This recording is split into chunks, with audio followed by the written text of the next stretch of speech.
Agaseke k'amakuru mu karere ngapfunduriwe muri Kongo Kinshasa. Komite ishinzwe ibihano mu kanama gashinzwe umutekano mu muryango w'abibumbye bafata ibihano abantu 6 barimo Corneille Nangaa usanzwe umuhuzabikorwa w'urujya Alliance Fleuve Congo. Ibyo bihano byatangaje mu itangazo ryasohoye kuwa 4 tariki ya 16 Nyakanga. Abafata ibihano bafatwa nk'abafite uruhare rukomeye mu mitwe yitwaje intwaro ishinzwe gukomeza guhungabanya umutekano mu burasirazuba bwa Kongo. Usibye Corneille Nangaa, Loni yafatiye ibihano Colonel John Imani Nzenze usanzwe ari umukuru w'ubutasi bwa FCM23. Loni yavuze ko Nzenze yagize mu igenamigambi no gushyigikira ibikorwa by'umutwe.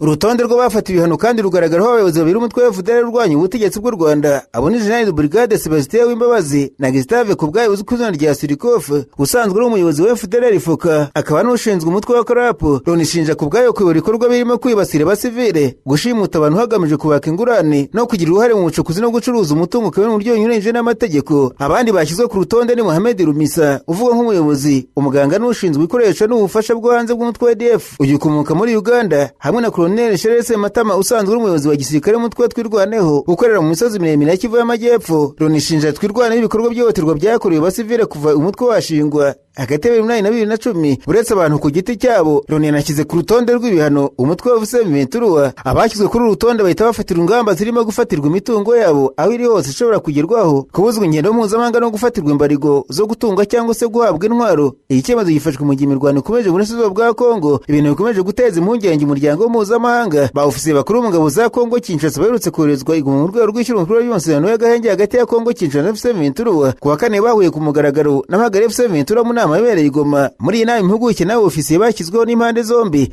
bakiriwe n'umugaba w'ingabo za Expanded Joint Verification Mechanism Plus, inyuma y'uko urwego rushinzwe kugenzura ibarizwa ry'agahenge rwa Mechanisme Conjoint de Verification Energy Plus rutangiye gukora ku mugaragaro. Mu ijambo yabagejejeho, umugaba wa IGVM Plus yabasobanuye ko inshingano zabo ari ukugenzura ibarizwa ry'agahenge kugira ngo hafatwe ingamba zo kwimakaza amahoro arambye n'ubwo rutuze mu baturage mu burasirazuba bwa Kongo. Yashimangiye kandi ko urwego ruzakora mu buryo butabogamye, asaba impuguke z'impande zombi kurangwa n'ubunyamwuga no gusohoza neza inshingano zazo. Yongeye ko bazakora muri uwo mutwe batazagengwa n'inyungu cyangwa se igitutu cya politike, ahubwo bazashingira gusa ku bimenyetso n'ukuri bazasangamo mu kazi kabo. Iyi nama niyo ya mbere ihuje ku mugaragaro ofisiye n'impuguke boherejwe na guverinoma ya Kinshasa n'abashyizweho na FCM23 kuva hatangira gushyirwa mu bikorwa gahunda zigamije kugenzura no kwemeza ibarizwa ry'agahenge. Iza kandi ikurikira koherezwa igoma kw'abayofisiye bakuru ba FARDC, igikorwa cyafashwe intambwe ikomeye mu ishyirwa mu bikorwa by'amasezerano yo guhagarika imirwano n'uburyo bwemerejwe bwo kugenzura uko yubahirizwa. Urwego rwashyizweho nk'urwego ruhuriyeho rugamije kugenzura ibirego by'ubwumvikane buke cyangwa se ibyarenze ku gahenge,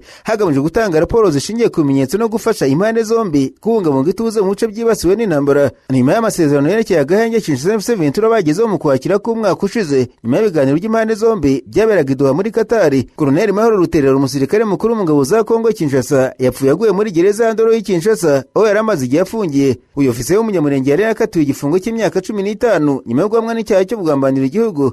Amakuru y'urupfu rwe yamenyekanye ku gicamunsi cyo kuwa 4. Colonel Ruterera amaze imyaka irenga 20 akorera FARDC yafatiwe mu rugo Uvira wari mu kiruhuko cy'akazi nyuma yo kurasirwa ku rugamba Kaguru. Nyuma yo kumara imyaka 5 afunzwe, tariki ya 15 Gicurasi umwaka urukiko rukuru rwa gisirikare rwamukatiye igifungo cy'imyaka 15 rumuhamije icyaha cyo kugambanira igihugu. Mbere yaho urukiko rwa gisirikare rwo ku rwego rwa mbere rwari rwamukatiye igifungo cya burundu. Icyakora mu bujuri inteko urukiko rukuru rwa gisirikare igabanya icyo gihano kigira imyaka 15. Urukiko rwashingiye ku ngingo y'142 igika cya mbere cy'itegeko mpanabyaha rya Kongo Kinshasa rwemeza ko Mahoro Ruterera hamwe n'icyaha, gusa rwavuze ko rwagabanyije igihano kubera impamvu nyoroshya zirimo kuba aribwo bwa mbere yarakoze icyaha no kuba yarafite uburwayi bukomeye. Maître Beret Butota wamwunganiraga icyo gihe yatangaje ko batanyuzwe n'icyemezo cy'urukiko, avuga ko kitegeze giha agaciro imyaka myinshi umukiriya we yari amaze akorera igihugu. Amakuru aturuka ku bantu bari baziranye Colonel Ruterera bavuga ko yagize uruhare rukomeye mu gufasha abaturage b'abanyamurenge, cyane cyane aborozi mu kugarura umutekano mu gace ka Kirembwe kari karigarijwe n'ibitero by'imitwe y'amayima irimo ya Kutumba n'uwa Shikatende. Ni muri ako gace kandi ivuga ko yarasiwe akaguru mbere yo kujya mu kiruhuko nyuma agafatirwe n'inzego z'umutekano. Ayo makuru akomeza avuga ko kuraswa kwe no gufungwa byari bifitanye isano n'uko ubutetsi bwa Kinshasa bwamukeka gukora n'umutwe wa twirwaneho. Colonel Ruterera yitabye Imana aguye muri gereza nyuma y'igihe kinini havugwa ko atemererwa gusurwa n'abagize umuryango we ndetse no kubona ubuvuzi bwari ikibazo gikomeye. Hanyuma ikigo cyita ku barwayi ba Ebola cya Nyankunde giherereye muri teritwari ya Irumuri Ituri cyagabuye itero n'abantu bitwaje intwaro ku mugoroba wo kuwa 3 tariki ya 15. Ibyabaye ntibiramenyekana neza kandi nta mibare yemewe baguye muri icyo gikorwa yari ihari. Ubwo inkuru yatangazwaga n'ibinyamakuru kuwa kane, nk'uko amakuru menshi ava muri ako gace bivuga amasasu bumvikanye bwa mbere muri ako gace mbere y'uko ubugizi bwa nabi bwimukira mu kigo cyita ku barwayi ba Ebola.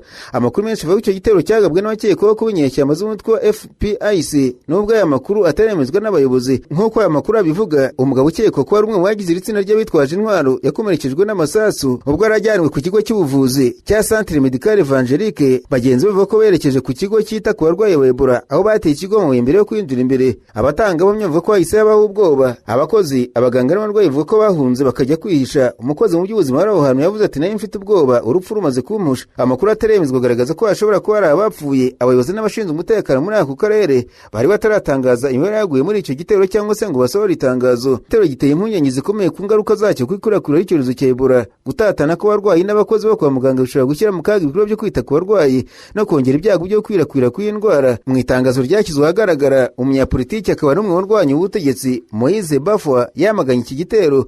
Yasabye abayobozi kurinda ikigo cy'ubuvuzi cya Nyankunde, kurinda abaturage n'amatsinda y'abaganga no gukomeza kwita ku cyorezo. Hanyuma ariko kandi abahagarariye Repubulika ya Demokarasi ya Kongo n'u Rwanda hamwe n'abahagarariye Leta Zunze Ubumwe za Amerika, Qatar na Togo na Komisiyo y'Umuryango wa Afurika yunze ubumwe bahuriye mu nama ya gatanu y'urwego ruhuriweho rwo guhuza ibikorwa by'umutekano yabereye i Geneve mu Busuwisi. Isuzuma intambwe zatewe mu kubahiriza amasezerano ya Washington ategeka Kongo gusenya umutwe wa FDLR. Inama yabaye tariki ya 15 na 16 Nyakanga igamije kurebera hamwe uko umutekano uhagaze muri Burasirazuba bwa Kongo ndetse no gusangira amakuru ku bikorwa biri kuba. Itangazo ryasohowe na Amerika rigaragaza ko Kongo n'u Rwanda byagaragaje ubushake bwo gushyira mu bikorwa amasezerano ya Washington, harimo kwihutisha ibikorwa bigamije kurandura umutwe wa FDLR no gukuraho ingamba z'ubwirinzi ku ruhande rw'u Rwanda. Raporo y'impuguke z'umuryango w'abibumbye muri Kongo Kinshasa igaragaza FDLR nk'umutwe w'iterabwoba ukomeje kugira uruhare rukomeye mu guteza umutekano muke mu burasirazuba bw'iki gihugu no mu Rwanda. Iyi raporo igaragaza FDLR mu mibare itandukanye, imitwe itatu, abayobozi bakuru nibura 4, abarwanyi FDLR ivugira barenga 10,000, ishami ryayo rya Karapu ryo rikavuga ko rifite abarenga 20,000, mu gihe n'inzego z'ubutasi zivuga ko umubare wizewe uri hagati mu 3,500 na 4,500. Iyi raporo ivuga ko FDLR yigabye mu bice bitatu by'ingenzi. Ibyo bice ni FDLR Fuka, FDLR Rudi na FDLR FPP. Iyi mitwe itatu yahinduye amazina kugira ngo yishe isano ifitanye. FDLR Fuka yitwa Bataillon Jingre, FDLR Rudi ikitwa FDPR, naho FDLR FPP ikitwa FPP. Ibi bigaragaza uburyo umutwe w'iyoberanya ariko ugakomeza ibikorwa bimwe. Mu mpera z'uyu mwaka FRDC yasamaje kuvuga ko igiye kurandura FDLR, ariko bazi iki gisirikare bemeje ko bitashoboka kuko niba ishaka kurandura yakaba yihera ko ari mu ngabo za leta. Nyuma abarwanyi ba FDLR basaranganijwe muri Wazalendo mu rwego rwo gukorera mu mucyo no kubazo inshingano muri iki gikorwa. Impande zose zemeye kureba uburyo hashyirwa uburyo bwo kugenzura no kwicana ishyirwa mu bikorwa ry'amasezerano ya Washington. Abitabiriye inama kandi bahawe amakuru n'intumwa y'umuryango w'abibumbye ishinzwe kubungabunga amahoro muri Kongo Kinshasa ku bikorwa byo kwambura intwaro, gusubiza mu buzima busanzwe no gusubiza umuryango bahoze ari abarwanyi mu mashyamba ya Kongo Kinshasa. Banaganiriye ku buryo ibyo bikorwa bifasha kugera ku ntego z'amasezerano ya Washington, cyane cyane mu bijyanye no gucyura abarwanyi ba FDLR no kunoza imikoranire hagati y'impande zitandukanye. Kongo Kinshasa n'u Rwanda kandi biyemeje gukomeza gusangira amakuru kenshi kugira ngo babe gusobanukirwa neza ibiri kubera mu burasirazuba bwa Kongo. Amasezerano ya Washington afatwa nk'amahirwe ashobora gufasha kugura umutekano no guteza imbere imibereho y'abaturage bo mu karere k'ibiyaga bigari. Ese waba ufite indwara zakubayeho akarande? Reka nkurangire muganga Ruhumuza ukorera Kibabi muri Kongo Kinshasa. Ni umuhanga akuvura akoresheje ibimera. Muganga Ruhumuza akuvura amarozi, yaba ibitegano cyangwa se ibihuherano, akuvura karande, igicuri, igifu kidakira n'umutwe udakira, imidido ndetse n'ibindi. Umwihariko wa muganga Ruhumuza arakuvura ugakira neza kandi avura akoresheje ibimera. Mwamusanga mu mujyi wa Kibabi hirya hangaha i Masisi, cyangwa se mu mujyi wa Rubaya. Waba unamukeneye ukamwandikira cyangwa ukamuhamagara ukoresheje WhatsApp. Urandika akamenyetso ko guteranya 24 38 46 58 18 arakubwira uko wamugeraho, kuko bamugezeho bose bamutangira ubuhamya. Umwihariko wa muganga Ruhumuza nuko anahugura abandi baganga mu kuvura bakoresheje ibimera. Narahanganisha amaso ibinyamakuru byandikirwa muri Uganda. Abanyamakuru bashyize amakaramu ku mpapuro barandika. Banditswe nibura abanyeshuri barenga 20 bigaga mu ishuri rya King David Junior School Ndege muri Uganda bapfiriye mu mpanuka y'imodoka y'ikigo yari batwaye bavuye mu rugendo shuri. Uganda Radio Network yavuze ko abanyeshuri 19 bo mu ishuri rya King David Junior School Ndege bapfuye muri iriya mpanuka. Abanyeshuri bari mu modoka ya bisi nini bavuye gutembera. Iyi mpanuka yabereye mu mudugudu ya Chekwatiti muri komini ya Kawowo mu karere ka Kabuchora ahagana saa 2 za nijoro. UBC Uganda yavuze ko Minisitiri w'Ubutegetsi bw'igihugu Baramu Baruhagara yagiye ku bitaro by'Imbare gukurikirana uko abaganga bita ku banyeshuri bakomeretse. Iki gitangazamakuru cyavuze ko bivuga ko abanyeshuri barenga 20 bapfuye. Polisi ya Uganda yemeje amakuru y'impanuka ivuga ko polisi yo muri Kabushorwa yakiriye amakuru y'impanuka ikomeye yo ku muhanda yabaye ku mugoroba. Ikaba ari bisi y'ishuri ifite ibirango bavuze yaritwa abanyeshuri bo ku ishuri rya Kings David Junior School Ndege. Impanuka yabereye mu mudugudu wa Chekwatiti muri paruwasi ya Kimawa komini ya Kawawo mu karere ka Kabushora. Polisi yavuze ko n'izindi nzego zishinzwe gutabara zihutiye kugira habereye impanuka bakora ibikorwa byo gutabara no kumenya umubare w'abapfuye n'abakomeretse. Ubutumwa bwa polisi buvuga ko kugeza umubare nyawo w'abapfuye n'abakomeretse utaremezwa neza kandi amakuru azatangazwa igihe azaba yabonetse. Ntabwo polisi ya Uganda yavuze icyateye iyi mpanuka.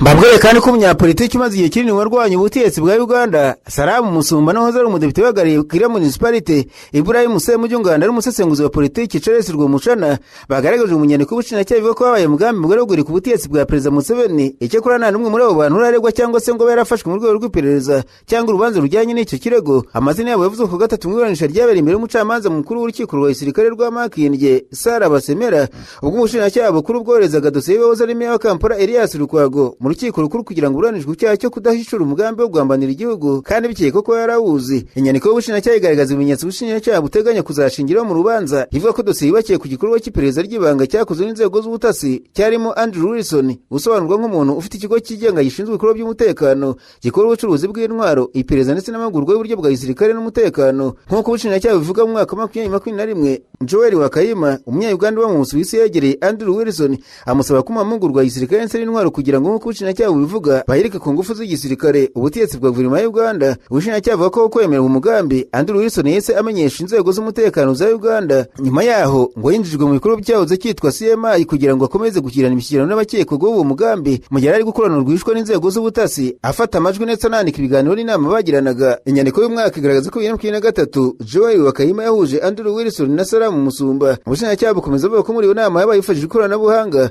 Salamu Musumba ngo yasabye ko abantu bo ku ruhande rwabo bahabwa amahugurwa mu itumanaho ry'ibanga no ku buryo bwo gukusanya amakuru y'ubutasi hagamijwe nko kubishinjacyaha bisobanura kuneka leta ya Uganda. Ubushinjacyaha bukomeza buvuga ko nyuma yaho Salamu Musumba yatumiye Andrew Wilson mu nama y'imbona nkubone ibera i Buruseli mu Bubiligi. Salamu Musumba ngo yakomeje gusaba kugira inama Andrew Wilson mu Buruseli mu Bubiligi aho yatumiye n'abandi bantu benshi kuyitabira bari muregwa ari we Depite Semujunganda Rubega Mukaku na Charles Rwomushana. Ubushinjacyaha bukomeza buvuga ko mu biganiro byabereye muri iyo nama Wilson yemeye kwinjira muri uwo mugambi wo guhirika ubutegetsi anemera ko umujyanama wa mu by'umutekano no mu bya gisirikare. Ubushinjacyaha bukomeza buvuga ko ibiganiro byabereye i Buruseli byafashwe amajwi rwihishwa kandi ko amajwi azifashishwa nk'ikimenyetso mu rubanza.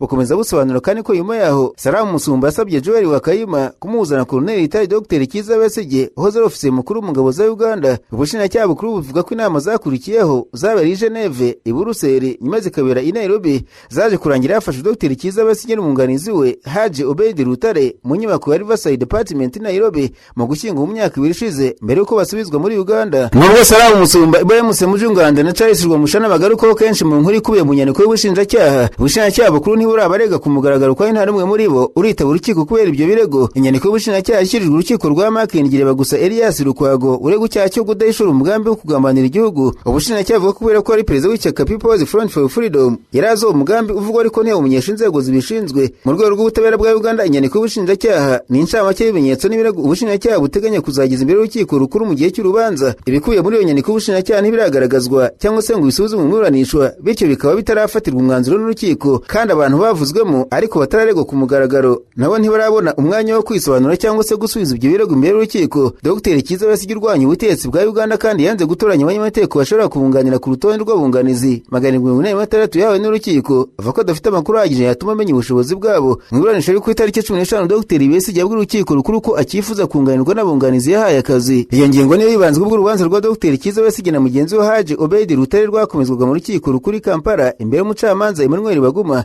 Umucamanza yari yasabye Dr Besigye kumenyesha niba yarahisemo umwunganizi mu rutonde rw'abanyamategeko rwari rwatanzwe n'urukiko nyuma y'uko iburanisha ryari ryaratinze kubera impaka ku bijyanye n'ubwunganizi. Besigye yavuze ko urutonde rw'abanyamategeko 726 yahawe ari rurerure cyane kandi ko amakuru ariho atarahagije kugira ngo ahitemo umuntu uzamuhagararira. Ati nta urutonde saa 12 z'umugoroba w'ejo ni urutonde runini rugizwe n'abunganizi 746 kandi nasaba ubuyobozi bw'urukiko ku buryo bwiza bwo guhitamo mu gihe ibibazo bijyanye n'ubwunganizi bwacu bitarakemuka. Yongeye ko urubanza aregwamo rukomeye kandi rugoye ku buryo adashobora guhitamo umwunganizi ashingiye gusa ku mazina cyangwa imyaka amaze mu mwuga. Ati urukiko ruzi neza ko ibyo birego duhura nabyo bikomeye kandi bigoye, birimo ibintu bivuga ko byabereye mu bihugu bine, ibimenyetso byinshi dushinjwa bishingiye ku ikoranabuhanga no ku buryo bwa gihanga. Dr Besigye yavuze ko amakuru yatanzwe n'umwanditsi w'urukiko agaragaza amazina y'abanyamategeko, imyaka bamaze biyandikishije mu mwuga, aho bakorera ndetse na nimero za telefone gusa, ariko atagaragaza ubushobozi bwabo. Ati ibi ntibigaragaza ubushobozi bwabo. Yashimangiye ko na Rutare bagishaka gukomeza guhagarirwa n'abanyamategeko bari barahisemo mbere, ava ko bizeye ubushobozi bwabo. Dr Besigye kandi yavuze ko guhabwa abanyamategeko wa leta kandi we na Rutare bafite ubushobozi bwo kwishyurira abo bahisemo byaba ari umutwaro udakwiye ku baturage ba Uganda. Ati byaba ari akarengane ku baturage ba Uganda kwishyura amafaranga y'abunganizi bacu kandi dushoboye kandi twiteguye kwishyurira abo twihitiyemo, cyane cyane mu bihe bikomeye aho abantu bicwa n'inzara. Dr Besigye na Rutare bakana ibirego by'ubugambanyi no gushagurika ubutegetsi bwa Uganda bivuga ko byabaye hagati ya 2003 no mu Ugushyingo kwa 2024. Urubanza rwabo rwimuriye mu rukiko rukuru nyuma y'icyemezo cy'urukiko rw'ikirenga kivuga ko abasivili badakwiye kuranishwa n'urukiko rwa gisirikare. Agaseke k'amakuru mu karere ngapfunikire mu nda abanyamakuru bakozeje ba muri Norandika banditswe urukiko rw'ikirenga rw'urundi rwashyize mu mwiherero urubanza rumaze imyaka irenga 2 rureba n'ubuyobozi bw'ishyaka Congrès National pour la Liberté CNL. Mu gihe umuyobozi warwo Gatorwa akomeje kugaragaza icyizere ko azongera kugira uruhare rukomeye muri politike ndetse ko yiteguye kwiyamamariza kuyobora igihugu mu matora ateganyije umwaka utaha tariki ya 13 Nyakanga umwaka ari mu urukiko rw'ikirenga rwabanjije urubanza ruhanganije Gatorwa n'ubuyobozi bwa CNL uyobowe na Nestor Girukwishaka rwasaba urukiko gutesha agaciro ubuyobozi buriho ava ko bwagiye butubarije amategeko n'amabwiriza agenga ishyaka. Ni urubanza rwabaye ikimenye bose muri politike y'u Burundi dore ko rumaze igihe kirekire rutabonerwa umwanzuro. Mu rukiko hari hateraniye abaturage benshi bifuzaga gukurikirana iburanisha, icyumba baburaniragamo cyari cyuzuye bituma abandi benshi bakurikirana urubanza hanze. Abashinzwe umutekano nabo bari bahari ku bwinshi kugira ngo umutekano ubusesuye. Nubwo urubanza rwari rutegerejwe n'impande zombi, uruhande ruhagarariye ubuyobozi bwa CNL ubuyobowe na Nestor Girukwishaka ntirwitabira urubanza. Urukiko rwahise rumenyesha ko rwafashe urubanza rukarushyira mu mwiherero w'abacamanza kugira ngo rufate icyemezo. Rwavuze kandi ko amategeko ateganya ko imyanzuro y'imanza nk'izi itangazwa mu gihe kitarenze amezi 2. Aganira n'abanyamakuru nyuma y'iburanisha Gatorwa avuze ko yizeye ko icyemezo cy'urukiko gishobora no gutangazwa mu cyumweru kimwe cyangwa se 2 biri imbere. Yongeye gushimangira ko yiteguye amatora ya perezida ateganyijwe umwaka utaha. Adufite ibyo tuzageza ku Burundi kandi tuzi neza ibibazo bibugarije, aracyari igihe gihagije cyo kwitegura. Nta numwe bamaze gutangaza ko baziyamamaza dutera ubwoba kuko Barundi baratuzi bihagije. Ku mpamvu uruhande bahanganye rutitabira urubanza rwasavuze ko bona nta bisobanuro bifatika rwaye rufite byo gutanga, icyakora ibyo ni ibitekerezo bye bwite. Yanabajwe niba adatinya ko urubanza rwakomeza gutinda asubiza ko bishoboka, ariko agaragaza icyizere ko urukiko ruzubahiriza igihe giteganywa n'amategeko. Mu kiganiro yagiranye n'ikinyamakuru Yagacyo mu Burundi, perezida wa CNL Nestor Girukwishaka yavuze ko uruhande ayoboye rutitabiriye iburanisha kubera impamvu z'umutekano. Yasobanuye kandi ko bari barashyikirije urukiko ubusabe runaka batifuje gutangaza ariko bakaba bari batarabona igisubizo cyabwo mbere y'iburanisha, bityo bahitamo kutitabira urukiko kuri uwo munsi. Umwanzuro uzafatwa n'urukiko rw'ikirenga utegerejwe n'abakurikirana hafi politike y'u Burundi kuko ushobora kugira ingaruka zikomeye ku buyobozi bwa CNL no kubazaza Gatorwa muri politike y'icyo gihugu. Mu gihe Rwasa akomeje kugaragaza ubushake bwo kongera kwinjira mu rugamba rwa politike no guhatanira kuyobora igihugu mu mwaka utaha, amaso yose ahanzwe ku mwanzuro w'urukiko uzagaragaza icyerekezo cy'amakimbirane amaze imyaka irenga 2.